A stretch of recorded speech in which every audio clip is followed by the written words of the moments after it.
Hey folks, Roland Martin here. Today is Thursday, February 14th, 2019.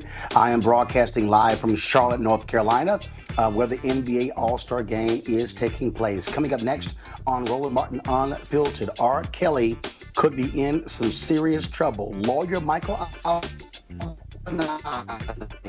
says he's innocent. The videotape showing R. Kelly having sex with a 14-year-old girl. We'll have the details right here on Roland Martin Unfiltered. Also, the woman who has accused Virginia Lieutenant Governor Justin Fairfax of forcing her to perform oral sex in 2004 says she will meet with a district attorney in Boston with regards to the case. That's where she said the incident took place, the Democratic National Convention. Also on the show, Reverend William Barber says don't just focus on Governor Ralph Northam wearing blackface in 1984.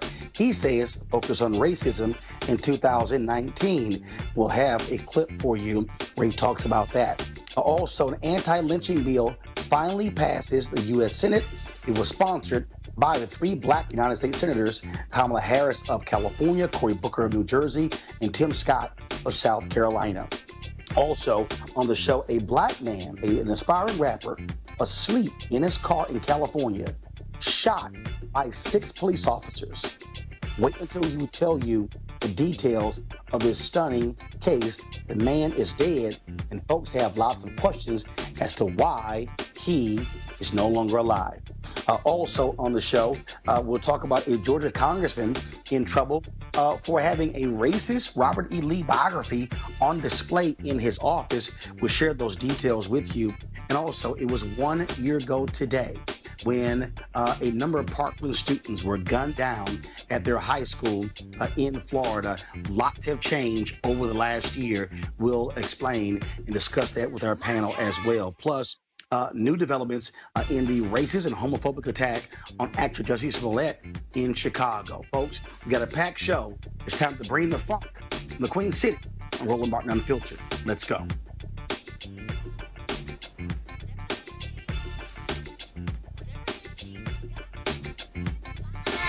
And when it breaks, he's right on time, and it's rolling. Best believe he's knowing. Putting it down from sports to news to politics. With entertainment just for kicks, he's rolling. It's on go, y'all. It's Roland Martin, yeah.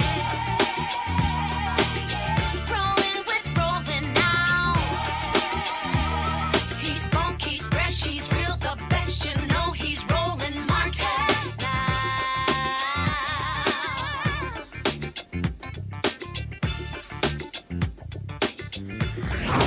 Martin. All right, folks, Roland Martin here, broadcasting live from Charlotte, North Carolina, here for the NBA All-Star Game. Happy Valentine's Day to all of you, folks. A stunning story. Lawyer Michael Avenatti, remember, he was the attorney who represented Stormy Daniels. Well, he says that he is in possession of a videotape showing singer R. Kelly engaging in sexual activity with a 14-year-old girl. Avenatti has shared that tape with CNN. They report they've actually watched the tape. Apparently, it is a 45-minute video of R. Kelly performing a variety of sex acts on a 14-year-old girl. Now, you cannot tell by the footage that she's 14. Here's the statement that CNN posted on their website. The newly unearthed footage, which lasts 42 minutes and 45 seconds, is clear and explicit. There are 2 scenes on the video, one apparently in a living room and another in a bedroom. A naked man who appears to be R. Kelly is seen performing multiple sex acts with the girl. She is heard calling him daddy multiple times. It is impossible to know her age just from the video. 6 times the girl refers to her genitalia as 14 years old. Now keep in mind, R. Kelly was acquitted in a previous case of having sex with an underage girl.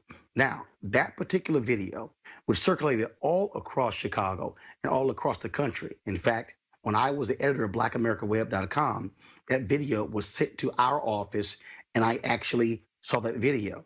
The jury in that case did not say it wasn't R. Kelly on the video. They said it was R. Kelly. The reason he was acquitted is because the jury could not ascertain in that video as to whether or not the young girl was indeed underage. And so that case went to court. Now, R. Kelly's attorney has told CNN he was not aware of this development when it comes to this particular video. But Avenatti has said he has turned over the tape to the Cook County District Attorney's office. And of course, a DA in Cook County covers Chicago.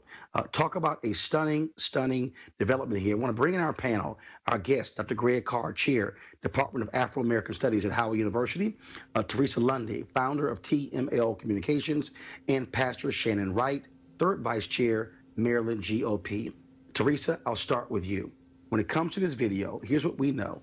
We had the huge documentary aired on Lifetime that had several of R. Kelly's accusers, women who say that they were involved in relationships with him. It talked about his long history of being engaged with underage girls. To have this video that Avenatti somehow received and then taken to the DA, this could be a game changer because, again, on this video, CNN is reporting that you hear R. Kelly and the woman referencing her genitalia as being that of a 14-year-old. It's a disgusting disgrace to see this still going on year after year when everyone, even inside the African-American community, knows that R. Kelly is guilty as charged. We've known he has a problem, and for some reason, he is still able to grab a hold of these young women's lives, torment them, and disgrace them. So I'm not surprised that this video is now coming out. It wasn't a shocker moment, nor was it a lot of shocker to those looking at the blogs and reading some of the social media posts. But I think more so now it's really closing in where R. Kelly needs to account for his acts, and justice needs to prevail. Lifetime did a very, very good piece indicating the stories of some of those mothers and family members of those women who are a part of that detail. Although I feel like they did leave something out, which is an account of some of those women that are still being led in that cult, as they describe. So I would have loved to see a little bit more, but from that Lifetime presentation, it looks like the Attorney General decided to take the next steps, and hopefully that next steps ends up with an indictment and a conviction for R. Kelly. Shannon, here's the deal, though. We do not know when this video was shot. So we don't know that. We don't know if it's an old video, if it's a new video. But the reality, though, is that doesn't matter, because if this video was shot in, let's say, the last 5 or so years, you still have a question of jurisdiction. Now, they still have to ascertain the age of the young woman on the video. We do know from the previous case, the young woman who was in that video, she had some family members who testified, like we interviewed Sparkle on this show. Some family members testified that she was indeed underage. Then you had Sparkle's brother who testified that that was not his niece on that video. And so it's a whole lot that still has to be done before R. Kelly, before the Cook County DA can take this to a grand jury and things along those lines. But this new development certainly should cause concern for R. Kelly and his freedom. Absolutely. I mean, you can't continue to press the envelope and do the things that you do and think that you're going to get away with it when you're in such a public arena. My husband and I raised 2 daughters, and I feel very much for those mothers, because it has to be awful and difficult to know who it is, what happened and where, and not be able to prove it to get justice for your children. And, you know, as a parent, you want to not only protect your own, but you want to keep this from happening to someone else's. So it seems to me as enough is enough. Somebody's got to put a stop to this somehow. Greg Carr, now what you also have here is a difference for R. Kelly economically. According to that Lifetime documentary, and based upon what I know, living in Chicago for 6 years from 2004 to 2010, R. Kelly used his vast resources to pay off a significant number of settlements. You also had people who said when that trial came up, he sent families out of the country for a number of months to avoid them being interrogated by police. He's been stopped from many places from performing. You've had some places that refuse to grant him licenses to perform. You have his record label that's dropped him. You have streaming services also cutting back on his music.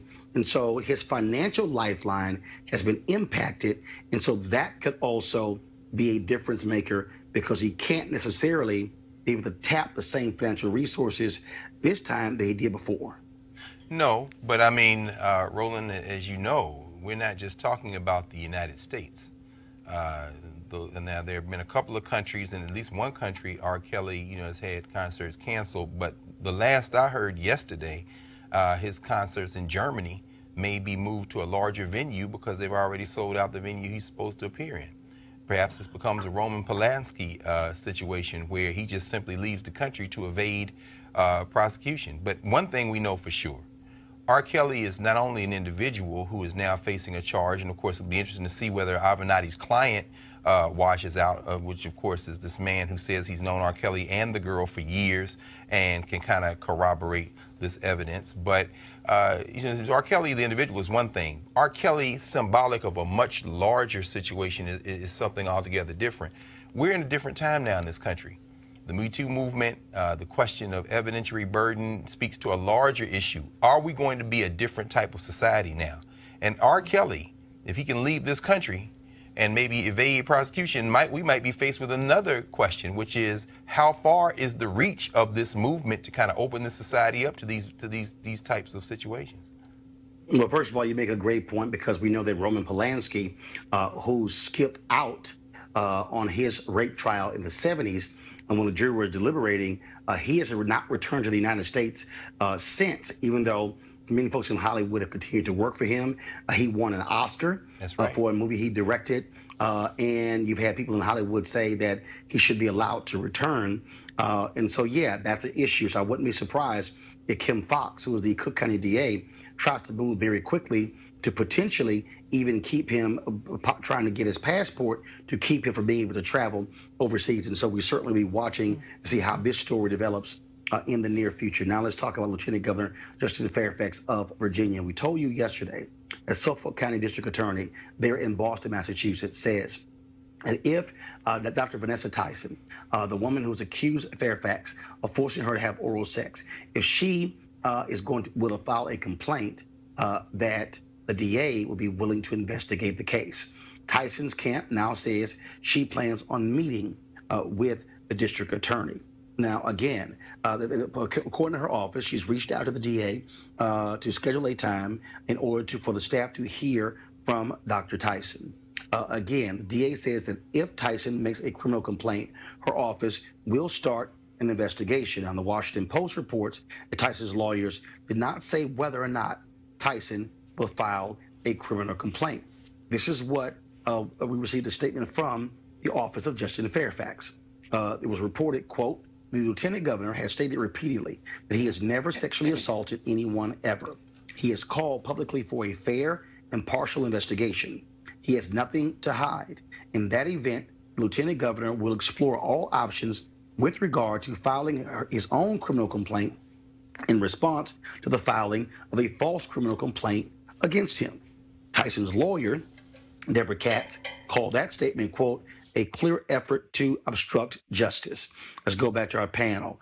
Greg Carr, first, I don't know how they can say it's obstructing justice because if Tyson files a complaint, Fairfax has the legal right to file his own complaint.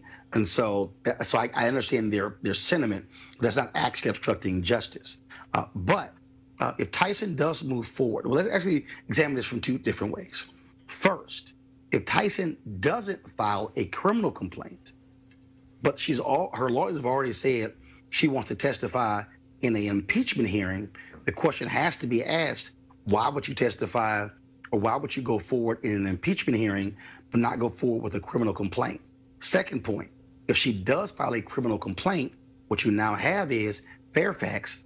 You now have an open investigation that is also different from the impeachment. Impeachment, he potentially could lose his job.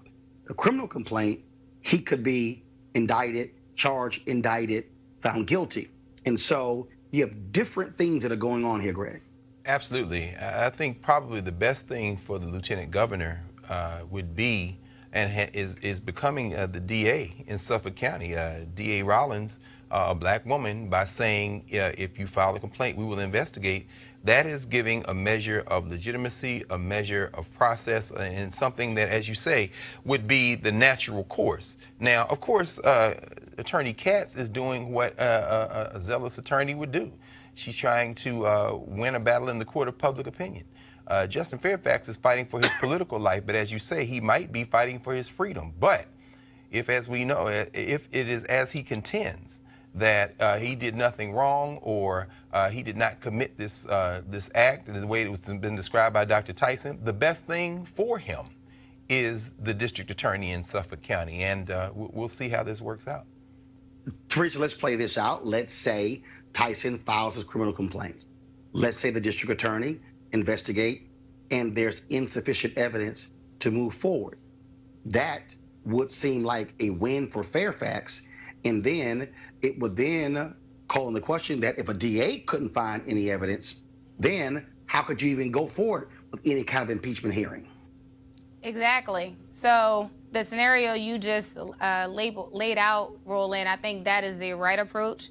If I was working as the Director of Communications for Justice Fairfax right now, I would definitely go into the that narrative of going into the investigation portion, despite what happens for his freedom and for his political career. Honestly, if I'm Justin Fairfax, I'm not worried about my political career, because anything that is taglined right now with sexual harassment, sexual assault right now in the media is not looking good for your political future in the next 5 to 10 years. So what I would suggest is he tried to clear his name first and then allow the political response to happen post it. But I think, like you said before, it is a bit concerning that Dr. Tyson is not looking to file any criminal charges. It just really is interesting on that front. But I'm sure she has her reasons. But like you said, public opinion is the defining factor in this case. So again, if I'm a part of the Lieutenant Governor's office, I would probably say, hey, let's hold a full-fledged investigation to prove the innocence. Shannon, obviously you've had Democrats and Republicans calling for Justin Fairfax to resign. We've had Teresa and Greg on this show discussing these issues. Just from your vantage point, do you believe that Fairfax should resign based upon the accusations, or do you believe there should be a full investigation, whether by the DA there in Boston or even by another investigative body? That's a tough one. And the reason I say that is because you don't want to discount the supposed victims. But if he honestly did not do it, then he needs to make that clear. But if he did, and he's just doing this to be able to hold on to his freedom and save whatever pieces of his political career he can, that's a tough one. Like I said, these women coming forward, having gone through something like this and to be willing to share it publicly if it actually happened, is almost like reliving it. So to discount them is not exactly the correct thing if it indeed did happen. But here's the piece. How do you get to the truth if they don't have to further explain? Because well, I don't think you can. Just right. You have in statements where Meredith Watson will accuse Fairfax of raping her at Duke in 2000. Mm-hmm. Her lawyers say she doesn't want to, in the media attention, she doesn't want to go any further. But in their statement, they called for him to resign. So and I totally understand your point, but it's a little hard to say I want justice, but I'm not going to say anything because just believe my statement that I've already given. Whereas if you're Fairfax, should you not have a right to cross-examine your accusers? again, it's a difficult thing, because if these women did actually go through this, they are reliving it publicly. And that's a very difficult place. As someone that's done counseling for survivors reliving of things, reliving it publicly is also the result of when you come out publicly and make the accusation. True. That is true. I've seen cases where there was a family that I had to deal with. There was a man that had done some things or was accused of doing some things, and another woman didn't come forward until this man was about to be granted custody of a young girl. And she said, listen, I can't let that happen. I don't want to get out there in front of it like that, but I need you to understand this is what he did to me, and I don't want to see him do that to someone else. And there's a difference between coming forward because you want to protect someone else than if you just come forward because you want spotlight. So that's why I'm saying it's a difficult choice, because if this actually happened, that's happening again for them. Yeah, and race and gender are so commingled in here, and for those who are watching, I think that it's clear there's been no more nuanced and sophisticated conversation of this unfolding story than right here in Roland Martin Unfiltered. I would encourage people to go back over the last several days and since this story broke to listen to the fact, and it's exactly as Pastor Rice says, it's a torturous situation. And as I say, Justin Fairfax, Dr. Tyson, and the third accuser, the best thing for this entire situation is to get these criminal complaints filed, have an investigation, and move forward, because it's not just black men, it's black women. There's no Me Too movement that transcends race. And so these black women are being drugged, these black men are being drugged, and the black community really doesn't have a position other than let's try to get at an accurate assessment of what happened. And the stuff in the legislature, that's pure politics. It has nothing to do with the truth. It's all politics. All right, folks, speaking of politics, let's talk about the whole issue of Virginia blackface and racism.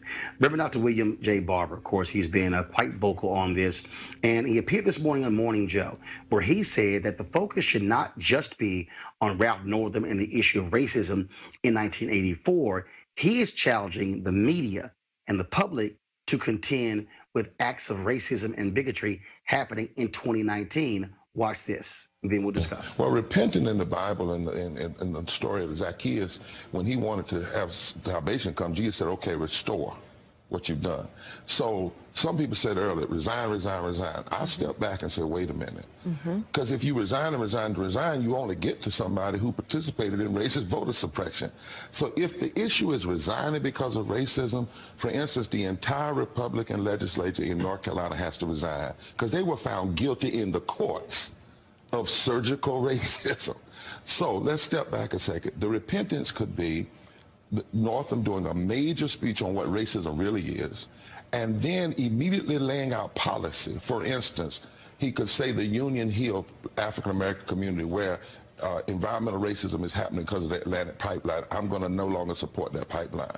I'm going to go after voter suppression. Now, I'm going to fight for same-day registration, early voting in Virginia, and automatic registration. I'm going to look at the issue of public education and mass incarceration. Not just look at it, but now. But just having an apology is not enough. And just only talking about, and I challenge the media, if we only talk about racism when somebody talks about the size of someone's calves or a picture 30 years ago, we are not dealing with disparate impact and real racism that's happening. We need to look at what's happening in the appointment of these federal judges on the courts. We need to look at disparate treatment in health care, the disparate treatment in living wages. 62 million Americans make less than a living wage. 54% of them are African American. We need to look at all of this voter suppression happening across the country.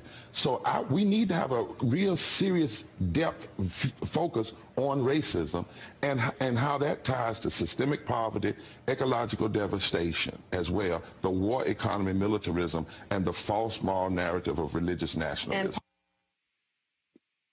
So let's unpack this first with our panel. And Greg, I want to go to you first. The real issue, though, is that what Rev Barber just said. It also has to take place by those in media. You now have Morning Joe, Joe Scarborough and Mika Brzezinski now calling out Trump for his attacks on brown people. But they also had him on their show in 2015, yes, in 2016. Yes. You know, they talked about advising him when he first got in on certain folks to bring on and appoint. Now, all of a sudden, when he shows his true colors, which we all knew beforehand, now it's, oh my God, who is this guy? Same thing. You look at CNN, the number of town halls and forums they showed of Trump. Now it's, oh my God, he's now attacking the media. Obviously, Fox News completely in bed with Donald Trump. I dare contend that the fundamental problem that you have with the inability to confront the issue of race in our public policy today is because unless it's a burning flag, unless it's a swastika, unless it is this overt symbol of racism, mainstream media will not drive this conversation. No, of course not. In fact, it's interesting. Joe Scarborough makes me laugh out loud when I accidentally scan past him in the mornings getting ready to leave with his condemnations now to say, well, we have to call out a lie. And I'm laughing because, of course, for years, as you were talking about Trump lying, in the same broadcast studio floor as him, they were talking about their friend, Donald Trump, he and Mika. And let's be very clear. Talking about individual acts of racism, as our friend Dr. Barber says, allows systemic racism to hide. That's why they're so happy to talk about these individual acts. Morning Joe every morning enables some of the most virulent reproduction of systemic racism on a regular basis. I mean, in the same today or yesterday morning, perhaps it was this morning, they talked about the anti-Semitism and, you know, get out of Representative Ilhan Omar's face with that anti-Semitic charge. It doesn't hold any weight. You can't attack AIPAC. You can't have any criticism. They are not going to deal with systemic racism. And talking about overt acts of racism allows them to hide behind this lie that they somehow want to address racism, when in fact they want to address everything but racism.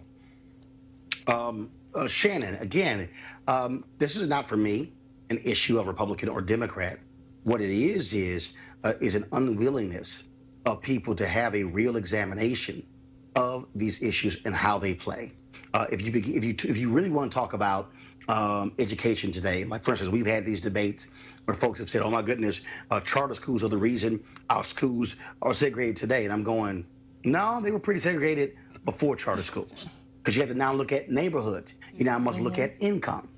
When you begin to talk about other issues, environmental racism, you have to deal with many of these environmental catastrophes deliberately being placed where poor people live, where black people live, and brown people live.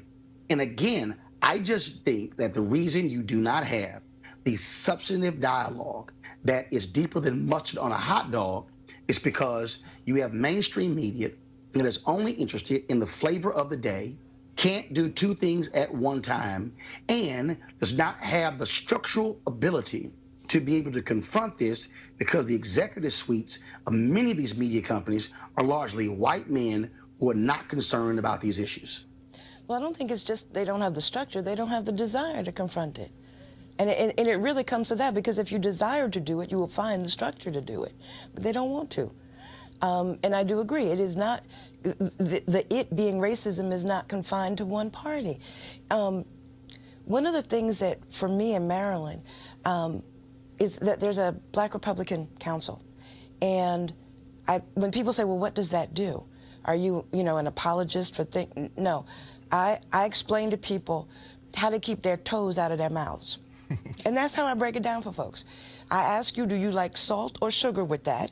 Or would you like me to show you how to keep those toes out of your mouth? So in doing that, I come across a lot of folks that genuinely don't recognize how ignorant they are. Like, they're blind to it, not deliberately blind. No, I mean actually no concept and clue whatsoever. So to fix that, you have to recognize there's a that to fix. And a lot of these folks don't.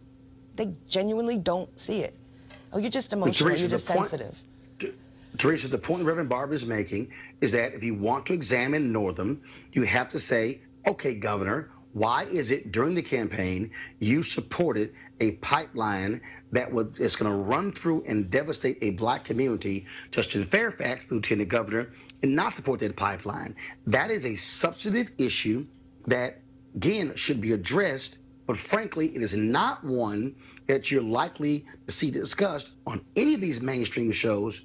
Black shows like this one, yes. Them, no. You won't, because like Pastor Rice said, they don't have the desire to.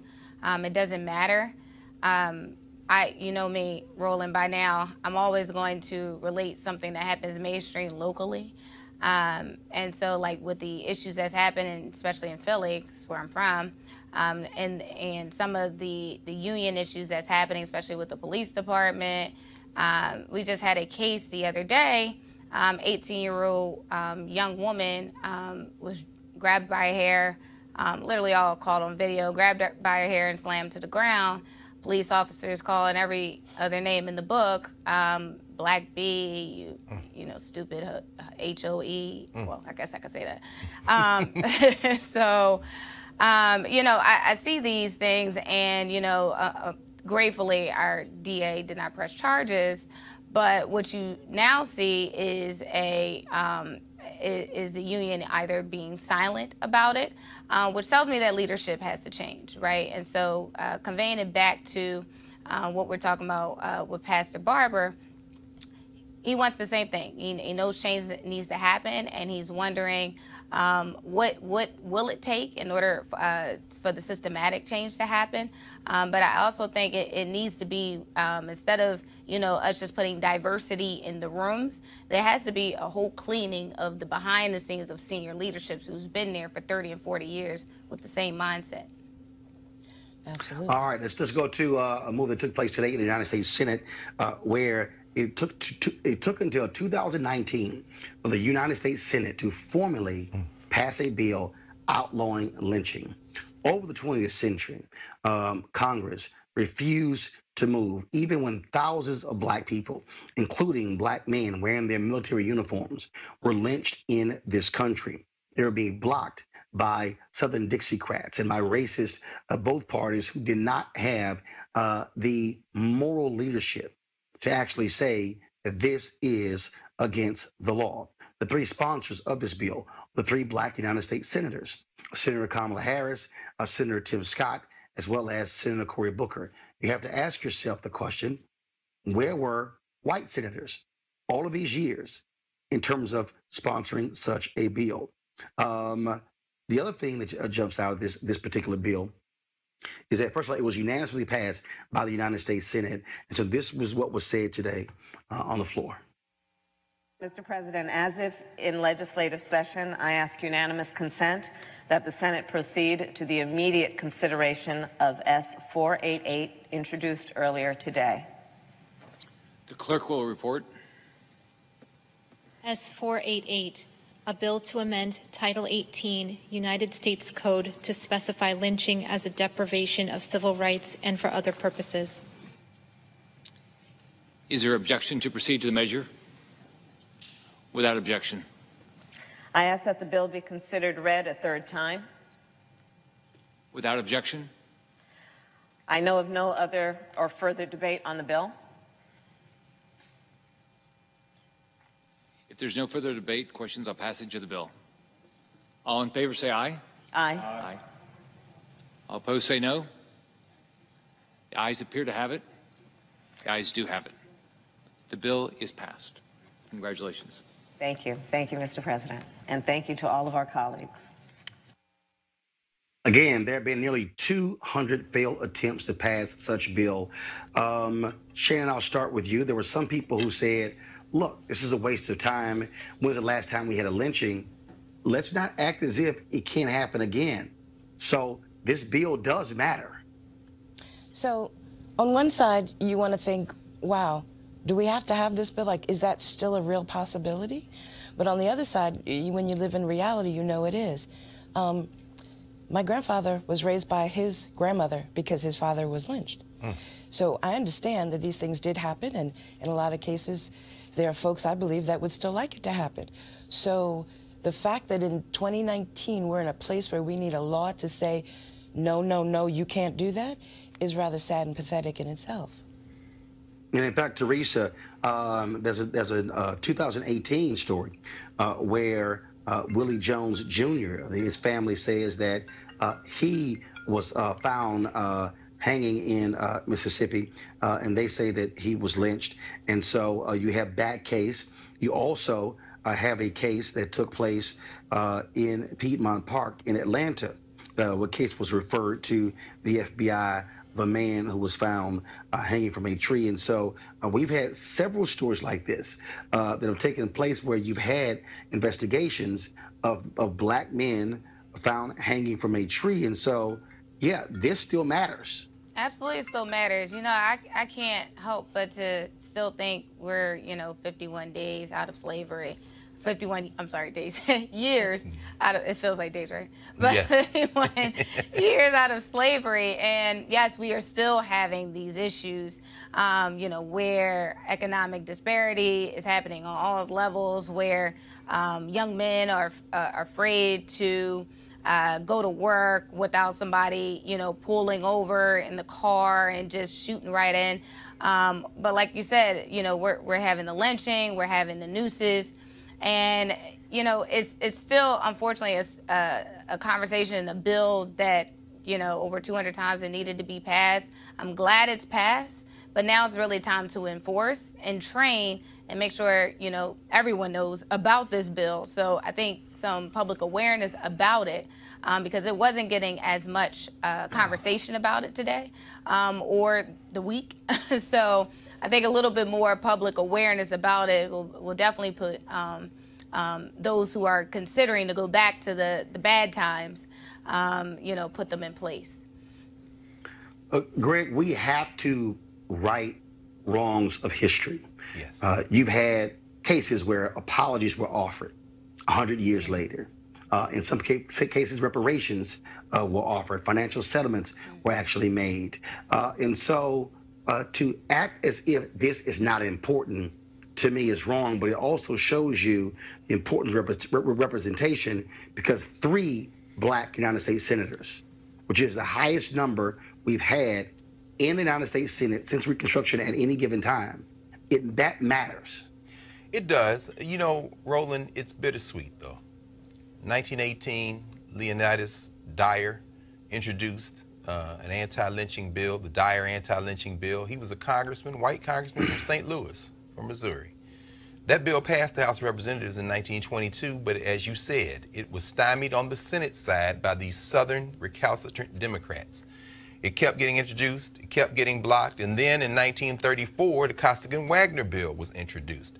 It too failed, and as you said, these Southern Democrats, these Dixiecrats eventually, who are now in the Republican Party, their descendants, blocked that bill. And something struck me in terms of even how the bill, as you showed the clip there, Senator Harris kind of, smiling, and I'm sure there was some relief, there was some celebration, but this is a very somber moment. I think about Ida B. Wells Barnett. Ida B. Wells Barnett was the champion of anti-lynching legislation from the 19th century. I think about Timothy Thomas Fortune and Walter White and W.E.B. Du Bois and all the anti-lynching advocates who I don't know that they would be smiling today in celebration, because quite frankly, now it's got to go past the House. And I wonder if some of these right-wing, ultra-right nationalists like Jim Jordan from Ohio or the leader of the Freedom Caucus, Mark Meadows, are going to vote to pass it. I wonder, will it be unanimous on a day that we're just now hearing that they are going to back President Trump, who this man is getting ready to perhaps call a national emergency. I don't know that, it'll pass, but it'll be very interesting to see who votes against it, if anyone does, on the House side. All right, then. Okay, folks, let's go to our next story, which I find to be quite interesting. So, do you guys have the Trump Lives Matter stinger ready? Y'all got it ready? Trump Lives. Guys, I don't know why we don't have it. Get it ready. So here's the deal. We created this Trump Lives Matter stinger. It's something that I have used since Donald Trump won November 2016. Because Donald Trump has lied consistently. He's given, maybe in his 2.5 years, I'm talking about more than 8,000 lies mischaracterizations, whatever you want to call it. And so that's why we created this. Okay. Don't have. Okay. All right. Well, anyway, we came up, of course, hashtag Trump Lives Matter. If you go to Twitter, you'll see that all the time. Okay. You'll see it. I use it all the time, every time he lies. So here's what's quite interesting. So the New York Times has been very afraid to say Donald Trump lies. They come up with falsehoods, mischaracterizations, all of these other phrases to explain this. But check this out. They had a story the other day about the controversy, if you will, no big deal, of Senator Kamala Harris on the Breakfast Club talking about how she was smoking weed in college in '86, listening to Tupac and Snoop, even though they didn't come on the scene until 5 to 7 years later. This was the headline in the New York Times, okay? Kamala Harris is accused of lying about listening to Tupac. Here's what happened. Okay. This, Teresa, is a newspaper that will not say Trump lies, but clearly has no problem putting in the headline, Kamala Harris accused of lying. It's funny because Donald Trump, I think, gives the New York Times the most promotion because he's like, oh, the lying New York Times, and then New York Times numbers go up for followers. So yeah, I find it very alarming when I saw that headline. Well, one, I'm like, why is the New York Times actually reporting on the Breakfast Club about what she decided to listen to or what she didn't listen to, or if she got the wrong artist wrong? Who cares, back then?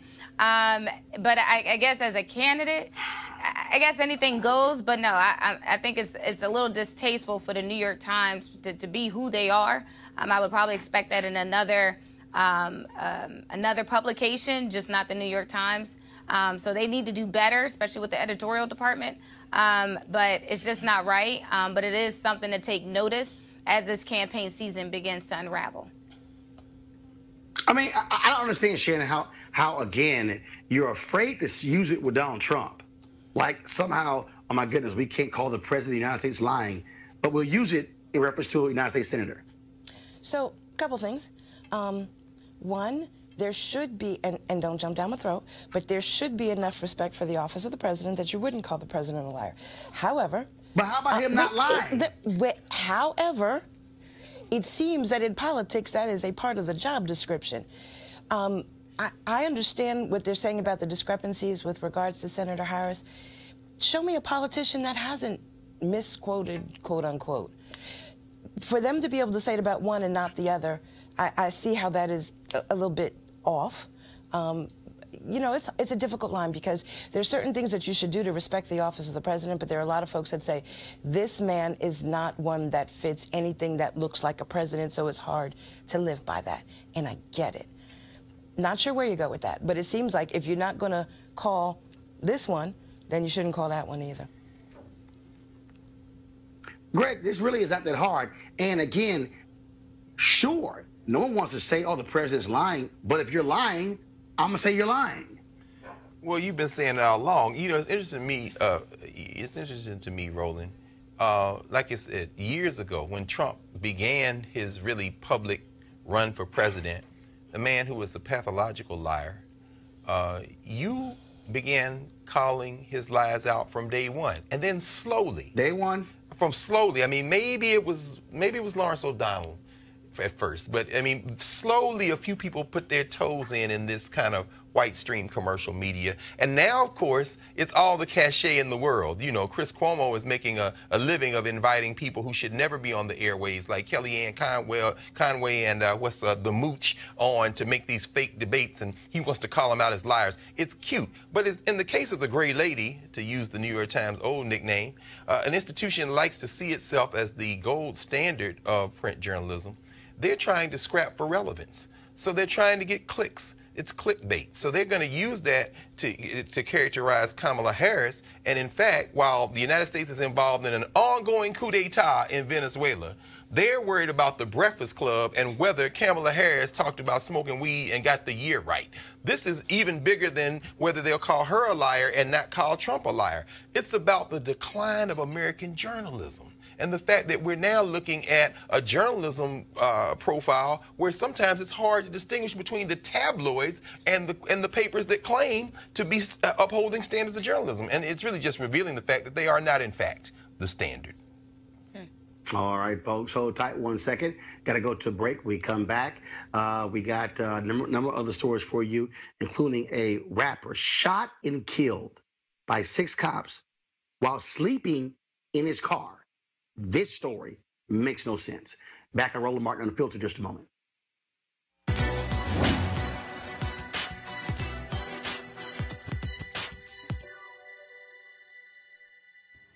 I believe I was born to help my people to be free. Boxing champion Muhammad Ali.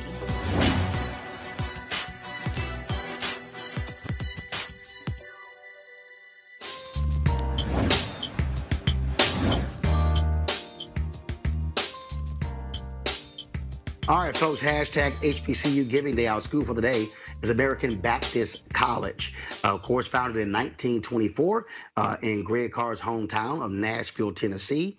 Notable graduates include Congressman John Lewis, Bernard Lafayette, Minister C.T. Vivian, James Bevel, Leroy Gilbert, and Clevant Derricks. If you want to support American Baptist College, please go to abcnash, abcnash.edu.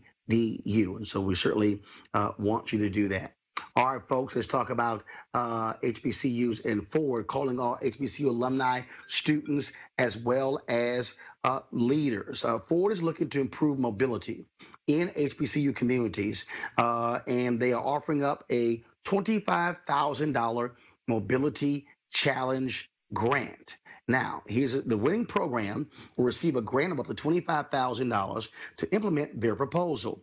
The deadline to apply, folks, is March 31st, 2019. We want you to go to fgb.life, fgb.life for more information and to apply.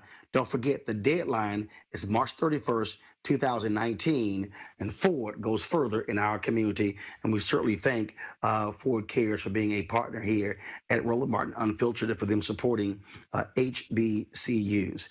This week on Capitol Hill, we saw the House Democrats finally, after 2 decades, pass gun legislation. This, of course, is the same week where we had to commemorate the 1-year anniversary of Parkland, where, of course, 14 students and 3 staff members were shot and killed a year ago on this particular day. It was also quite emotional to see Lucy McBath, Congresswoman Lucy McBath, react after it passed out of the House Judiciary Committee. This is a woman who lost her son, Jordan Davis, the case out of Jacksonville, Florida, where it was allegedly had his music too loud. She became a gun control advocate, and last year was elected to Congress. And so talk about amazing. Here is Lucy McBath speaking out in favor of this bill. I'm so proud to be an original co-sponsor because this is historic. I have been working on this legislation for the last 6 years as a survivor of gun violence myself, and I refuse to let anyone in this room challenge this bill as legislation that is not germane to saving as many lives as we possibly can. The overwhelming bipartisan support for universal background checks symbolizes the power of advocacy and the incredible power of the survivors like myself and many of them that are sitting in this room, family members and students who have shared their stories as they advocate over and over again for common sense gun safety solutions and demand that we act to address the extremist culture. And today we are finally taking action. The 2 bills that sit before us today will ensure mothers and fathers have one less reason to worry about when they send their children off to school. They'll give students one less thing to fear when they walk into their schools. And most importantly, it will make our communities and our nation a safer place. I talk to victims. I've been working with victims for the last 6 years, and I refuse to talk to one more parent that is scared every single day when they send their children off to school. I refuse to let my colleagues stand here and devalue the importance that this bill has.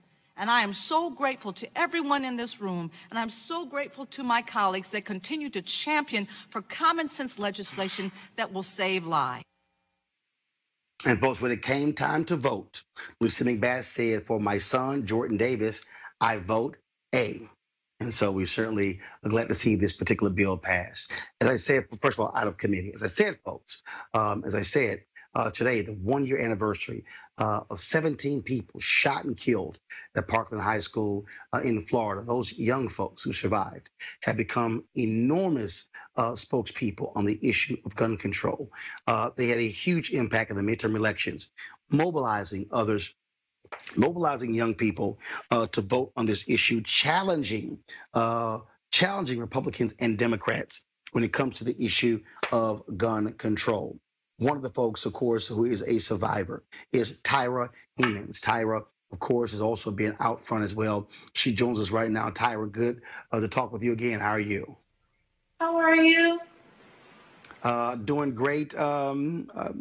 How is today an emotional day for you, knowing it's the first anniversary of tragedy hitting your campus a year ago? So absolutely, today's obviously like a pit in my stomach because I didn't expect for it to hit me as hard as it did, but it triggered me more when it was exactly 2:40 p.m. And then all of a sudden I was in class because I'm in college. And I had to be excused because I literally was just like feeling the heat, and like it was just a very emotional day because knowing that I went to school last year as a high schooler, like normal day, Valentine's Day, and then to leave that day knowing that I'm going to have to be an advocate, a proud like person, because the next day I was protesting because I knew that I cannot let this be forgotten. Because when I saw in the news that they had found who the killer was, I was just like, wow. He's going to get more notoriety if I don't say something. And that's how I looked at this situation. And today, it was just a whole bunch of, like, cries, seeing all the social media mourns and, like, thoughts and prayers. And, like, today I went to go see my friend's father, like, Joaquin's dad. He put a mural in New York for the 17 people today. And it was just, I saw my teacher. It was very nice. Like, it helped bring, like, light back to this day, but it was just a very emotional day. Like, I don't know if words can really describe a feeling, but that's how I'm going to describe it. Like, today was just emotional. One of the things that that obviously jumps out, I mean, this is a day that people celebrate love. And having to remember folks who lost their life on this day. You talk about being an activist. I'm sorry, go ahead. They lost their loved ones this day. Like, today is the day that you wake up and then you know it's going to be Valentine's Day with your family. It's like a bunch of love, hearts. It's love. Like, it hurts more because it's like a mental image. It's like every time I see all this love, I know that the people that I should be saying Happy Valentine's to, they're not here. And it's like they died on a day that I'm supposed to be cherishing, loving someone, being here, being in my presence, but they're not in my presence. And that's what really hurts because it's like such a very bad tragedy happened on a day of love. And that's the worst thing that could ever happen. Like, not worst thing because they're like, but that was the worst thing. Like, what am I saying? That, like, I don't even know. Like, today is a very, like, I don't know how to describe it. I'm going through it. You and I talked on the Tom Joyner Morning Show when you and others were traveling around this country. And so many people have been touched by Parkland students, not just for how y'all have handled this mass shooting, but also the level of activism, how you have challenged politicians, how you have been unwilling to back down, and how you have also mobilized other young people to understand the power of the vote. You played a huge role in the midterm elections in 2018. Do you see this intensity continuing through the 2020 presidential campaign? Oh, 100%. 100%. Because us knowing that in our country, we have to, like, to get stuff changed in our country, you have to do a political sense. So that is why when come the 20 elections, like, we have to push for it, because we all know we need to get someone out of the House, because they just showed us that they will never, ever care for this country the way a president's supposed to. So as a advocate for lives, like, obviously we care about everyone. We want prosperity for everyone. So us fighting the fight, we're always going to put 100% in it. And final question. Again, when we look at this, for a lot of people, they assume that only white students were impacted. You and other African Americans made it perfectly clear that your voices mattered as well. And what has that been like as you have worked with others, leaned on others to get them to understand that Black voices matter too? Oh, I didn't hear what you said in the first beginning. But that again, the importance of Black voices matter. That we see more than just white Parkland students. That you and others have also been hearing from other Black students across the country who have also been impacted by gun violence. So what I say to that is that's why I initially moved, because I want to help bring the voices here. Because when Parkland did happen, I'm going to be the first to tell you, it's because a bunch of white kids got shot, but they were my friends too. But how it happened, it made people tune in, because this happens in every rural urban area. And people just look at that as, oh, it's a 5 o'clock news segment, on to the next. But it's like, these kids have voices that are like as powerful as ours, because we all suffer the same trauma. And if we have to, I'm telling you, I want to be able to push for the voice, because we're all we all know what's happening in our community. It's just, they're being incarcerated, you're being brutally killed, you're being it's just not fair, and people are not given the right outlet or the right voice to speak about it. And it's just, we have to bring those forward. All right, well, Tyra, we appreciate you joining us on this day. I told you that we will stay connected, and I will use my platforms to ensure that you always had a voice. Glad to see that you are still out there using your voice. Good luck in your first year in college. Anytime you want to talk, give us a ring. Thank you so much, and have a wonderful day. You do the same.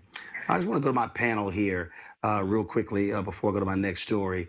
And Teresa, look, there's no 17 or 18-year-old person out there who wants to be initiated into this fraternity or sorority. It reminds me of when we talk about mothers of the movement. We talk about the civil rights movement, Betty Shabazz, Coretta Scott King, and Myrlie Evers, women who lost their husbands to assassination. When you look at the mothers of the movement, whether you're talking about Eric Garner's mother, whether you talk about Sabrina Fulton, whether you talk about Lucy McBath, these Black women who have lost their children to police violence or gun violence. Now you have these young people who should be full of life, enjoying their freshman year in college or their senior years. But on this day, they're dealing with the issue of 17 folks being gunned down right in front of them at their high school last year. Agreed. The pressure is at an all-time high, especially, with the day commemorating what it is, but also them being pressured into joining any type of sorority or fraternity, that has to relive this. They should be doing, again, it's only been a year, but they should be still taking the time to heal, taking the time to reflect, and trying to, bring the livelihood of life back to what they used to love before this situation happened. Now, I'm not saying we should forget about the past, but we have to focus on the future, but also not put the pressure on the young minds who, you know, is taking it in daily, also taking in national news of what's going on without, you know, like it's like for me, I feel like they're making civil rights activists, you know, at an early age versus them preparing these students for next steps. So I think there should be a better approach, and it should be some more leadership that can help them guide the way. Shannon, look, they're targeting a number of folks in your party. And I would dare say, I fully understand a lot of Republicans and some Democrats being ardent supporters of the Second Amendment. But these students are not going away. And they are mobilizing and energizing young voters. And if you are 16 years old today, you're going to be voting for president in 2 years. That could pose a hell of a voting block for a bunch of 18, 19, 20-year-old folks who are very concerned about gun control and mass shootings in schools. So I think there's a couple of issues. One is, I don't think it should be a problem to understand fully who it is that's trying to purchase a gun. I get it. But I also think that we need to seriously look at what we do in this country in terms of healthcare, and specifically mental health care. There's obviously a trend here that is not a good trend, and there are reasons behind it. And until we address those issues, you can regulate as much as you want, which, I do think that it's a very good idea to know who it is that is trying to purchase a gun. I get that. But we also need to address the other side of it, which is mental health care in this country. Greg, look, we absolutely must deal with mental health care, but we also have to contend with this reality that in this country, we have somehow assumed the position that everybody should be able to have a gun. Doesn't matter who they are. In fact, I retweeted earlier this statement that was made by Supreme Court Justice Warren Burger, who was not a liberal. And he said this: the gun lobby's interpretation of the Second Amendment is one of the greatest pieces of fraud. I repeat the word fraud on the American people by special interest groups that I've ever seen in my lifetime. And the real purpose of the Second Amendment was to ensure that state armies, the militia, would be maintained for the defense of the state. The very language of the Second Amendment refutes any argument that it was intended to guarantee every citizen an unfettered right to any kind of weapon he or she desires. That's absolutely right, Roland. I mean, any legal scholar will tell you this is a complete misinterpretation of the Second Amendment. It is indefensible intellectually. And for all of our friends out there who say that voting doesn't matter, I think we can all agree. When you see Lucy McBath cast that vote in the name of her son, Jordan Davis, when you see Rashida Tlaib out of Michigan, or Ilhan Omar out of Minnesota, or when you see Ocasio-Cortez out of the Bronx, you know, voting matters because now there's somebody at the table that can break the back of this lie. Voting is not the only solution, but it is a weapon that we should not keep in the drawer. Lucy McBath, that was so powerful today, brother. And because now somebody gets in there to change these things. And the other thing I want to mention is with young Tyra Hammonds, who this day, last year, got accepted into the school that she's at now, Pace University. On the day she got her acceptance letter, her school got shot up. But if you look at her social media following, it is tiny compared to David Hogg and some of these white students. And when you said you would allow her to use your platform, you would use that platform to get her message out, she's not just speaking for herself, she's speaking for black children. And as Teresa said, she shouldn't have to at 18 years old. To have that prescience of mind is very powerful. When those peace warriors came from Chicago down to Florida and said, look, it happens to us every day on the way to school. This is an opportunity. And when you have young people who should never, as she said, have to be elevated to that, it is our responsibility to provide them platform because let's be clear, as she is clear, it was only when whiteness got touched that this became a conversation at all. Very true. All right, final story here, folks, and that is the folks at Prada have brought on Ava DuVernay to co-chair their new Diversity and Inclusion Council. Now, remember, they released these blackface keychains back in December. It got them into hot trouble. You see a photo of them right there. Now, Gucci, of course, is going through their own issue. You've had folks like Spike Lee and others calling for a boycott of Gucci. 50 Cent burned a Gucci shirt and said he would no longer be repping the brand because of a blackface sweater. What is interesting here is that Prada says it is partnering with universities and other educational institutions to create internships and apprenticeships for people of color in the fashion industry. Real quick here, Teresa, I always have issues when folks start talking internships and apprenticeships. No, there are a bunch of grown people who are qualified to work in these companies, who should be in senior level management positions, not just internships and apprenticeship positions. I agree. This is the wrong response.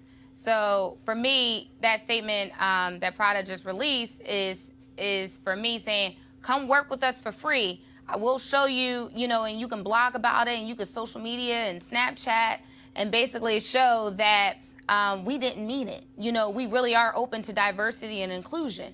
But really, if anybody's coming to the apprenticeship and the internship, they all know they're still at level 1 out of a huge building, right? We want to get to the 12th floor. And in order to get to the 12th floor, we need those opportunities to be open. We need senior level management to say, there is a job opportunity that's open and that's widespread, that's posted on LinkedIn at the very least, so people could be a part of the overall vision. So then when it is time for some of those advertising and marketing materials to be released to the public, when it is time for them to showcase the next product that they want to sell to the public, it won't be an issue. It won't be a black face attached, but it'll be something appropriate and something that won't dominate headlines and also offend the African-American community.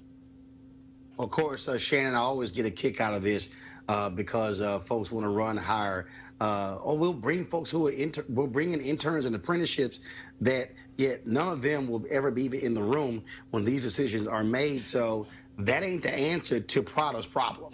So no, if you're talking about diversity and inclusion, which again, teaching people how to keep their feet out of their mouths, that's not going to happen by an intern or an apprentice. It's not. And a lot of times, it's not going to happen by somebody that you might have that slipped under the radar in middle management, because they're going to want to keep their job in their 401k, so they're probably not going to tell you what they need to tell you, which, in all honesty, if we were really on a fair level playing field, nobody would have to tell you because you would know, period. Why should we have to have laws or teach people things that I'm pretty sure in a lot of cases they learned in preschool that seem to have conveniently forgotten? Children are better. Again, Greg, whether it is media, whether it is fashion houses, it is still consistent that you do not see African Americans in those high-level positions where someone could say, that's a dumb idea. You might not want to do that. Isn't it interesting, in a world that is increasingly non-white, in a country that is increasingly non-white, these people still don't get it. Now, here's a couple of things. Number one, no respectable group of people should ever allow celebrities to be the people they look to for leadership and information. Now, Ava DuVernay is in a little bit different category. I think that sister is always trying to do the right thing. She's trying to open the door. But when they ask her to serve, I think maybe her response could be, yeah, here is a list of people who should be there before me. Now, if you have platform, 50 Cent has platform, and I love what he did when Money Mayweather, again, reminded us of what happens to a mind that is someone has lost their mind when he goes and spends all this money on Gucci. In those situations, we can take a celebrity action and use it to our advantage. But at the end of the day, if Gucci or Prada had to rely on Greg Carr's dollars to survive, they would both be bankrupt. We have a choice, and that's what we learned from the Montgomery bus boycott. If you withhold your money, they will do whatever you want them to do in order to get that money back. Absolutely. But see, that story you speak of you speak of Floyd Mayweather. I did send him a message saying, let's have a conversation about that, bruh, because you have a level of influence, and just saying, oh, I'm gonna keep dropping $200,000, $300,000, $400,000, $500,000. That ain't the way to do it. Because you saw what happened to Dapper Dan in Harlem. Yes. When Gucci happened, the CEO of Gucci is flying to New York this week to meet with Dapper Dan specifically on this issue. That's how you use your power. And so Floyd Mayweather, you might be 50-0 in the ring. You might have power there, but you sure as hell don't know how to fight outside of the ring when it comes to issues like this. Certainly want to thank Teresa, Shannon, and Greg for being with us. Hey, folks, tomorrow we will not have a live show. I'm here at NBA All-Star Game, but what we do have tomorrow is an amazing 1-hour interview with the great Chuck D. You do not want to miss the interview with the founder of Public Enemy. It is a fascinating conversation I had with him, and is one that you do not want to miss, that you want to share far and wide. Also, folks, I posted this on social media today, and that is, in the last year, this month is really the first anniversary of Roland Martin Unfiltered digital platform. When TV One canceled the show in December of 2017, I immediately made the decision that we were going to launch this initiative. I purposely did not pursue a job at another media company, at another television network, because I knew we needed something that was our own, that was independent, and that was free. Over the past year, we have done a number of things. Guys, do me a favor and kill the music. Over the past year, we have done a number of things. We broadcast live from Operation Hope Global Forum. We did 3.5 days of coverage from Memphis, from MLK 50. We broadcast live from the NAACP convention. We brought you one-on-one interviews with Reverend Dr. James Lawson. As I said, Chuck D. Monday, we're going to have Congresswoman Maxine Waters, Lisa Ray, Erica Ash, Erica Alexander, Clarence Jones, Reverend C.T. Vivian, Zernona Clayton, Juanita Abernathy, Bernice King, MLK III, Bill Lucy, the great labor leader, and it goes on and on and on. Ambassador Andrew Young, Reverend Jesse Jackson Sr., all of these things that we have done. We brought you live streaming of events, whether it was the AME protest rally outside of the White House, whether it was the other leadership conference on civil rights. And I'm saying all of that is because this is about covering things that other people totally ignore. This is about creating a platform for the Black students in Parkland to be able and come and share their story. When it came to Botham Jean, the coverage on that case. Greg earlier talked about the dialogue that we've had surrounding the allegations against Lieutenant Governor Justin Fairfax. We've had 1,215 of you who have joined our Bring the Funk fan club, and we're absolutely thankful for that. We're thankful for AFS-CME coming along and being one of our partners. We're thankful for other folks who have come along. We also need more of you to join our Bring the Funk fan club. The things that we have planned in 2019 are immense. There are other conferences that we plan on covering. And look, for instance, in a couple of weeks, I've gotten an email. The folks in Selma want me to come there for the commemoration of Bloody Sunday, and to cover that. We want to be able to travel to things like that, to be able to live stream those things for you and to cover those things for you. The 2020 presidential election is coming up. We now know the first debate will be taking place in June of this year. We want to be there to be able to tell the story, to cover these candidates. So what we need, those of you who are watching us right now on Periscope, on Facebook, on YouTube, we need you to join our Bring the Funk fan club. Our goal is very simple: to get 20,000 of our followers to contribute a minimum of $50 for the year. You can pay monthly, you can pay at one time, but again, you funding us allows for us to be independent, allows for us to be able to tell our story. But I keep saying we must fund our freedom. What you're watching, folks, isn't free. All of this has to be paid for. Okay? The lights, the camera, the microphones, the studio, all must be paid for. And so we can't expect other people to cover us when they haven't done it thus far. And so I want you to go to our Bring the Funk fan club. I would love for us to get to 5,000 patrons by the end of March. That means adding 3,800 people between now and the end of March. I want us to do that. And so, again, if you go to RolandMartinUnfiltered.com, you can choose between Cash App, PayPal, and Square to join our Bring the Funk fan club. As long as I have a voice, I'm still trying to get it back. After being sick for the past couple of weeks, I'm going to use that voice. I don't want to have to go and go somewhere else where they're not going to tell our story, because we need to have our own show. And building this show into a network, we're able to hire other voices and create other shows, because that's what we need as we're moving forward in the 21st century. Go to RolandMartinUnfiltered.com and join our Bring the Funk fan club today. Every dollar you give goes to make this show possible. So I want you to do that. So again, don't forget, tomorrow, Chuck D, one-on-one, right here on Roland Martin Unfiltered.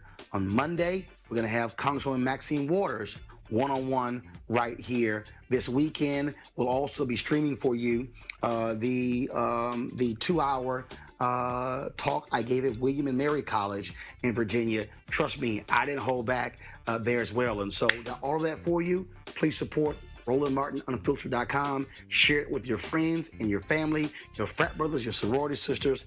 Let's make this thing possible.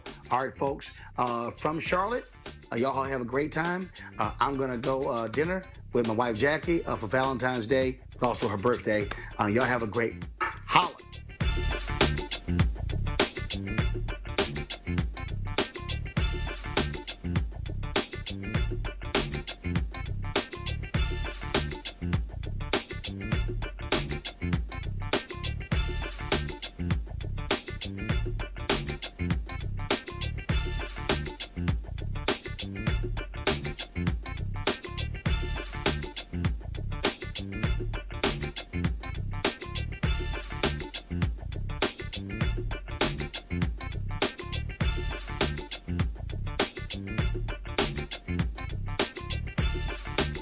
You want to check out Roland Martin Unfiltered?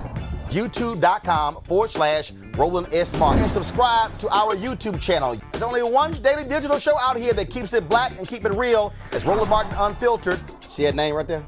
Roland Martin Unfiltered. Like, share, and subscribe to our YouTube channel. That's YouTube.com/Roland S. Martin. And don't forget to turn on your notifications so when we go live, you'll know it.